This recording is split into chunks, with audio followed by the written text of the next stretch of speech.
안녕하세요 여러분 Masud Korean language class and Raksha Korean ভাষা training center পক্ষ থেকে আপনাদের অভিনন্দন। আজকে আমরা নতুন ব্যাচের গ্রামারের দ্বিতীয় ক্লাস নিয়ে আলোচনা করব ইনশাআল্লাহ। আজকের ক্লাসে আমরা টপিক পার্টিকেল উন্নয়ন নিয়ে আলোচনা করব। তো চলুন কথা না বাড়িয়ে আজকের ক্লাসটি সম্পর্কে দেখে নিই। তো ডিয়ার স্টুডেন্টস, স্ক্রিনে আমরা কি দেখতে পাচ্ছি?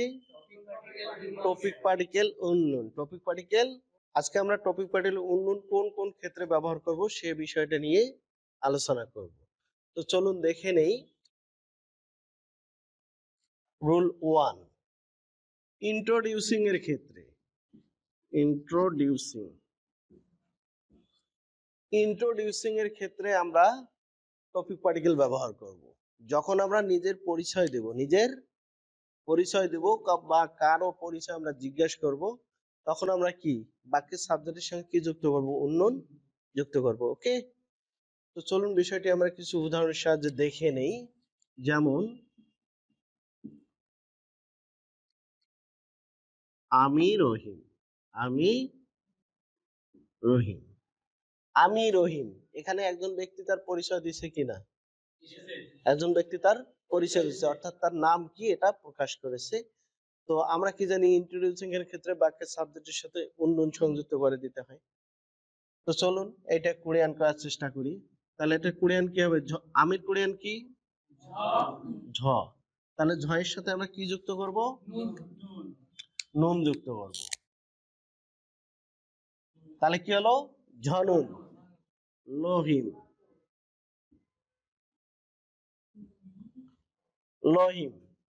আমরা জানি রিউল যদি নাউনের প্রথমে আসে তাহলে তার উচ্চারণটা ল করতে হয়। কি করতে হয়? ল করতে হয়। তাহলে কি হলো? লহিম, ঝনুন লহিম।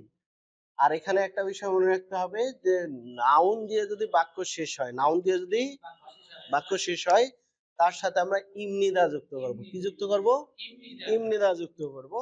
তাহলে এখানে আমরা ইমনিদা যুক্ত করে দিলাম।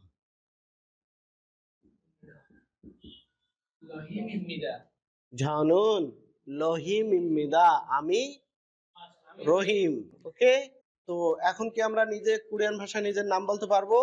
নাইচি সাসেও কোরিয়ান ভাষায় নিজের পরিচয় দেন। 저는 나이도입니다.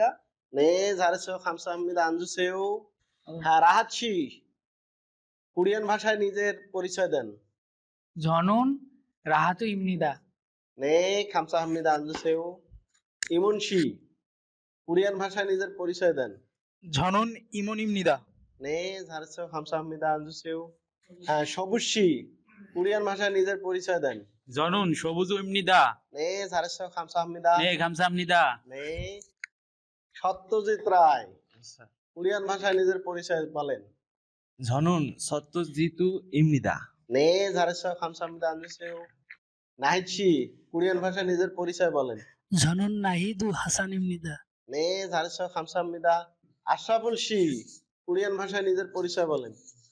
저는 아샤불입니다. 네, 잘했어요. 감사합니다. 앉으세요. আউয়েল শি নিজের পরিচয় কোরিয়ান ভাষায় বলেন। 저는 아우알입니다. 네, 잘했어요. 감사합니다. 앉으세요. আলহামদুলিল্লাহ, মোটামুটি অনেকেই ভালো পারফর্ম করেছেন। আজকে আপনাদের দ্বিতীয় ক্লাস ভালো লাগতেছে? জি স্যার। ভালো লাগতেছে না? ইনশাআল্লাহ আমরা রেগুলার ভাবেই যে গ্রামারটা আমরা শিখবো সেই গ্রামারটার প্রয়োগ আপনাদের কাছ থেকে আমরা দেখে নিই। আর একটা ভাষা পড়ার মূল লক্ষ্যটা কি? সেই ভাষার দক্ষতা অর্জন করা, যাতে সেই ভাষা সম্পর্কে আমরা লিখতে পারি, বলতে পারি, পড়তে পারি এবং সেই ভাষীয় লোকদের কথা যেন আমরা বুঝতে পারি। এটাই তো একটা ভাষার মূল লক্ষ্য, নাকি? তো চলুন আরো একটি উদাহরণের সাথে বিষয়টি আমরা দেখে নেই।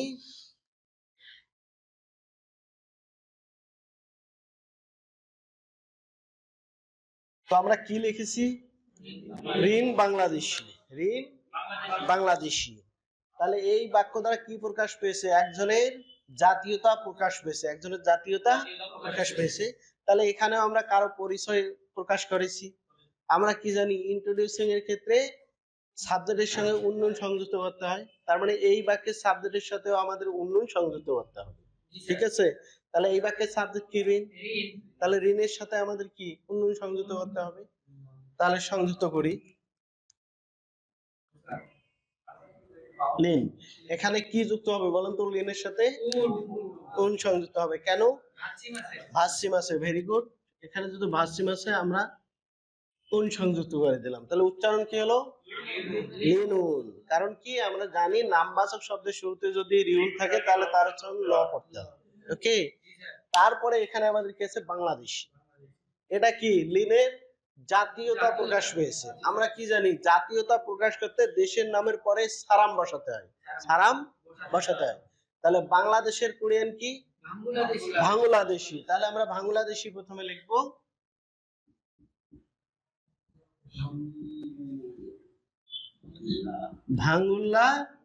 বাংলাদেশি। তারপর এখন যেহেতু এটা জাতীয়তা প্রকাশ পেয়েছে তাহলে এই দেশের নামের পরে আমাদের সারাম বসাতে হবে। সারাম, সারাম বসিয়ে দিলাম। এই বাংলাদেশি সারাম অর্থ কি? বাংলাদেশি। বাংলাদেশি সারাম অর্থ বাংলাদেশি। তো এই বাক্য তো শেষ, আর কোনো ওয়ার্ড এখানে আছে? নাই। তার মানে এখন আমাদের এই বাক্যের সমাপ্তিতে কি সংযুক্ত করতে হবে? বাক্য শেষাংশ সংযুক্ত করতে হবে। তো এটা তো ভার্ব না, এটা হচ্ছে নাউন। আমরা কি জানি? যদি নামবাচক শব্দ দিয়ে বাক্য শেষ হয় তার সাথে কি ইমনিদা সংযুক্ত করতে হয়। তাহলে আমরা শেষের যে নাউনটা রয়েছে তার সাথে আমরা কি সংযুক্ত করব? ইমনিদা। ইমনিদা, ইমনিদা সংযুক্ত করে দিলাম। তখন বাক্যটা শেষ হয়ে গেল, তখন বাক্যটা শেষ হয়ে গেল। তাহলে কি হলো? লিনুন বাংলাদেশি সারাম ইমনিদা। রিন বাংলাদেশের মানুষ। আপনারা কি বলতে পারবেন? আপনারা যদি পার্সোনালি যদি বলেন যে আমি বাংলাদেশের মানুষ, তখন তাকে কি কি করতে হবে? জানুন করতে হবে। বলতে পারবেন? ওকে, তাহলে বলেন দেখি, প্রত্যেকে এক এক করে বলেন। হ্যাঁ, নাহিদ শি নিজের ন্যাশনালিটি প্রকাশ করেন কোরিয়ান ভাষায়। জনন বাংলাদেশি সারাম ইমনিদা। 네, 잘했어요. 감사합니다. 앉으세요. 나하치 নিজের পরিচয়, নিজের ন্যাশনালিটি প্রকাশ করেন কোরিয়ান ভাষায়। ঝনন বাংলাদেশি সারাম ইমনিদা। 네, 잘했어요. 감사합니다. 앉으세요. ইমন শি কোরিয়ান ভাষায় নিজের ন্যাশনালিটি প্রকাশ করেন।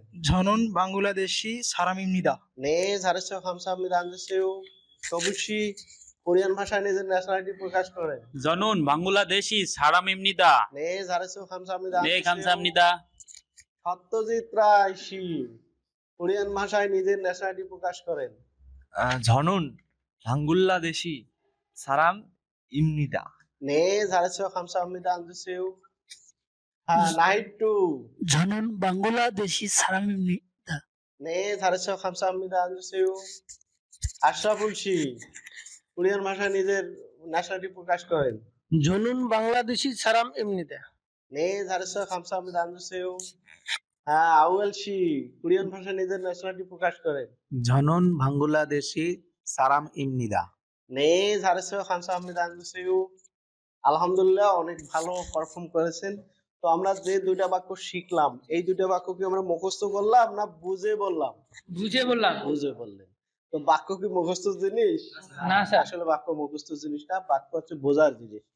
আর যদি আপনি বাক্য বুঝতে চান বা বাক্য যদি মুখস্থ করা শব্দ দিয়ে তৈরি করতে চান, সেক্ষেত্রে কি আপনার গ্রামার জানতে হবে। গ্রামার যখন জানবেন, যখন আপনি মুখ দিয়ে বলবেন, ভুল বললে আপনার মুখে আটকে দেবে যে না এটা তো না।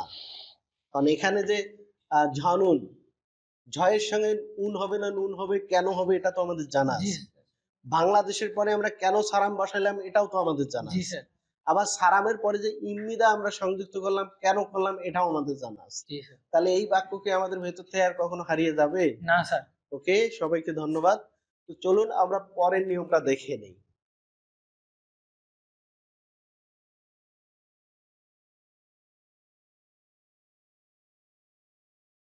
তো দেখেন এখানে আমরা কি লিখেছি, রুল 2 তে পূর্বে উল্লেখিত বিষয় পুনরায় উল্লেখ করতে। পূর্বে উল্লেখিত বিষয় পুনরায় উল্লেখ করতে। পুনরায় উল্লেখ করতে। এটা তো লেখার ক্ষেত্রে জি স্যার। বা বলার ক্ষেত্রে, যেভাবে হোক, লেখার ক্ষেত্রে বা বলার বলার ক্ষেত্রে হোক। অর্থাৎ প্রথমে আমরা যে বাক্যটি লিখবো, যে বিষয়টা ওই বাক্যটিতে লিখবো, সেই বিষয়টা যদি পরের বাক্যে আবার আমরা লিখি, তাহলে পরের বাক্যের ওই বিষয় নির্দেশক নাউনটার সাথে আমাদেরকে উন্নয়ন সংযুক্ত করতে হবে। উন্নয়ন। সংযুক্ত করতে হবে। আর প্রথমের বাক্যে যে আমরা লিখবো ওই নাউনটার সঙ্গে আমাদের ইগা সংযুক্ত হবে। ইগা, যেহেতু আমরা এখানে উন্নয়ন পড়াচ্ছি, তার মানে আমাদের তো উন্নয়নটা ব্যাখ্যা করতে হবে। জি স্যার। উন্নয়ন। কিন্তু প্রথমের বাক্যে ওই বিষয়টার সাথে আমরা ইগা সংযুক্ত করব। ঠিক আছে? যেমন উদাহরণের সঙ্গে বিষয়টা দেখে নেই। কি লিখেছি? গতকাল বাজার থেকে আপেল কিনেছি। গতকাল বাজার থেকে আপেল কিনেছি। এই বাক্যটাকে আমরা কোরিয়ান করব। গতকালের কোরিয়ান আমরা জানি কিনা? অজে। অজে। গুড। অজে বাজার। বাজারের কোরিয়ান আমাদের জানা আছে সিজাং। Very good. সিজাং। তো এটা যেহেতু স্থান, আমরা জানি কি স্থান নির্দেশক নাউনের সাথে কি সংযুক্ত করতে হয়? এ সংযুক্ত করতে হয়। এ। সিজাংয়ে আপেল কিনেছি। আপেল কিনেছি। কিনেছি। কিন্তু এখানে আপেলের পূর্বে একটা শব্দ কি দেওয়া আছে? থেকে। তো যদি থেকে হয়, যদি থেকে হয়, তাহলে ওই স্থান নির্দেশক নাউনের সাথে এর পরিবর্তে এস সংযুক্ত হয়। কি এস। সংযুক্ত করতে হয়? এস। এস সংযুক্ত করতে হয়। যেহেতু এখানে থেকে আছে, তাহলে আমরা এস সংযুক্ত করে দিলাম। এস। সিজাং এস। সিজাং। বাজার থেকে বাজার থেকে সাগোয়াগা সাসয়ু। কিনেছি। সাসয়ু অর্থ হচ্ছে কিনেছি। কিনেছি। আমরা তো পাস্ট টেন্স এখনো পড়ি নাই, পড়ছি কি? না স্যার। এই কারণে আমরা এটা ব্যাখ্যা দিলাম না। তো সাদা মানে ক্রয় করা, সাদা মানে ক্রয় করা। ক্রয় করা। আর এখানে আসছে ওটা পাস্ট টেন্স যুক্ত হয়েছে। কি যুক্ত হয়েছে? Past tense. যখন আমরা টেন্স পড়বো তখন আমরা এটা বুঝতে পারবো। ঠিক আছে? তাহলে কি হলো?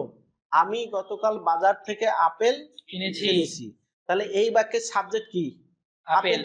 সাবজেক্ট হচ্ছে আপেল। আপেল। তো কোনো বিষয় যদি হঠাৎ আলোচনা শুরু হয়, তাহলে সেই বিষয় অর্থাৎ সাবজেক্টের সাথে ইগা সংযুক্ত করতে হয়। তাহলে এই বাক্যটিতে প্রথম আমরা আপেল নিয়ে আলোচনা করেছি, জি স্যার। এই জন্য আমরা এর সঙ্গে ইগা সংযুক্ত করেছি। ইগা সংযুক্ত করেছি। এখন এই বিষয়টা নিয়ে যদি আমরা পরের বাক্যে আবার আলোচনা করি, তাহলে পরের বাক্যে কি যুক্ত করতে হবে? উন্নয়ন যুক্ত করতে হবে। কারণ এখানে আমরা বলছি পূর্বে উল্লেখিত বিষয় পুনরায় উল্লেখ করতে। যেহেতু এখানে একবার উল্লেখ করা হয়েছে, এই বিষয়টা যখন আমরা পরের বাক্যে নিয়ে আসব, তখন এই বিষয়টা অর্থাৎ তখন এই সাবজেক্টটার সাথে আমাদেরকে উন্নয়ন সংযুক্ত করে নিতে হবে। তো চলুন দেখে নেই।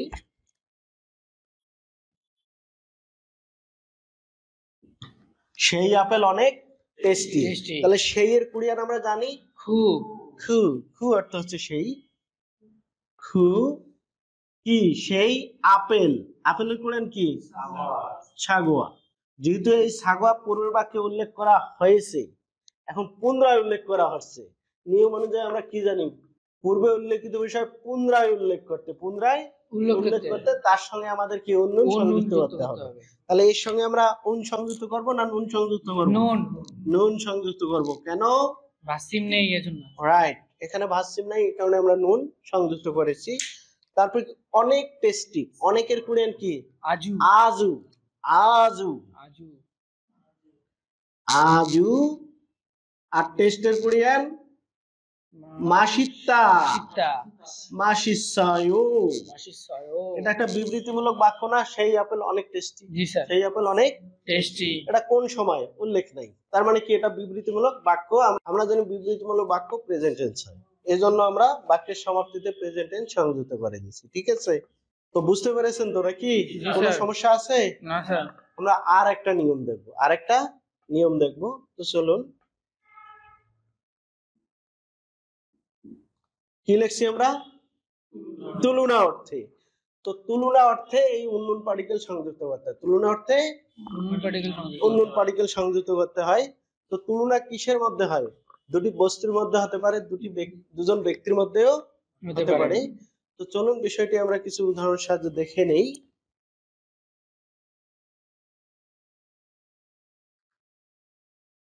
তাহলে আমরা কি লিখেছি বলেন তো? এই প্যান্টটি সেই প্যান্টটির চেয়ে দামি। রাইট। এই প্যান্টটি সেই প্যান্টের চেয়ে দামি। তাহলে এখানে তুলনা করা হয়েছে কিনা? জি স্যার। একটি প্যান্টের সাথে আরেকটি প্যান্টের তুলনা করা হয়েছে। তো নিয়মে আমরা বলেছি তুলনা অর্থে কি করতে হবে? উন্নয়ন সংযুক্ত করতে হবে। ঠিক আছে? তো চলুন এখন আমরা এই বাক্যটি কোরিয়ান করার চেষ্টা করি। এই এর কোরিয়ান কি বলেন তো? ই।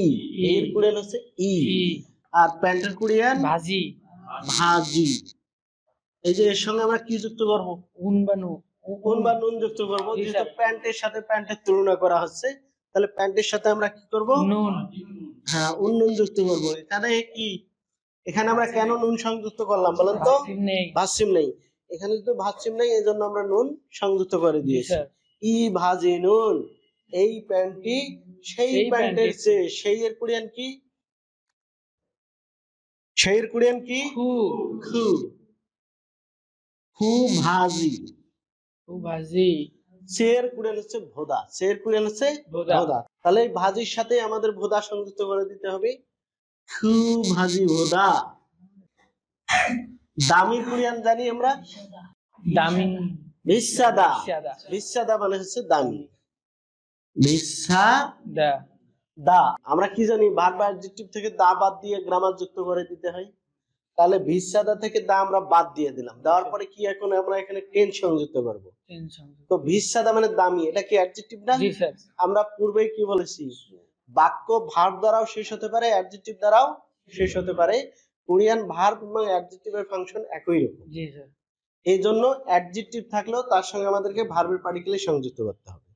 এখন এটা কোন সময় উল্লেখ করতেছে? কোন সময় উল্লেখ করতেছে কি?